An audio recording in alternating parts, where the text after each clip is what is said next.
आता बातमी नाशिकमधून आहे। नाशिकमध्ये आज रंगोत्सव खेळला जाणार आहे। पेशवेकालीन पारंपरिक रहाडी अर्थात मोठे हौद उघडून त्यात रंग टाकून रंगोत्सव साजरा केला जातो। दरवर्षीची खरं तर ही परंपरा आहे आणि याच संदर्भात अधिकची माहिती जाणून घेऊयात आमचे प्रतिनिधी चंदन पुजाधिकारी यांच्याकडून। चंदन, काय सांगाल? दरवर्षी खरं तर मोठा उत्साह असतो, यंदा कसा उत्साह या नाशिककरांमध्ये आहे आणि कसं नियोजन केलं गेलंय? प्रचंड उत्साहात यंदा देखील नाशिकमध्ये रंगोत्सव जो आहे तो साजरा केला जातो आहे।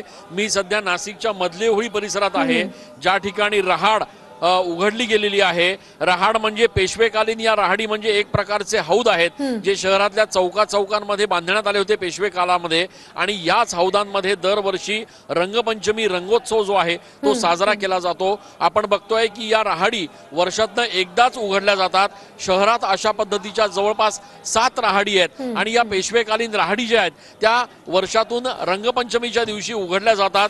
या रहाडींचं विधिवत पूजन केलं जातं, त्यासोबतच नैसर्गिक रंग जे आहेत ते नैसर्गिक रंग या रहाडीत टाकले जातात आणि दिवसभर नाशिककर जे आहेत ते या रहाडींमध्ये उड्या मारून रंगपंचमीचा उत्सव जो आहे तो साजरा करत असतात। अत्यंत विधिवत अशा पद्धतीनं या रहाडींमधल्या या जलाचं पूजन केलं जातं। त्यामध्ये औषधीयुक्त जल जे आहेत ते या ठिकाणी टाकले जातात आणि त्यानंतर दुपारनंतर या रहाडी ज्या आहेत त्या सर्वसामान्य नाशिककरांसाठी खुल्या केल्या जातात।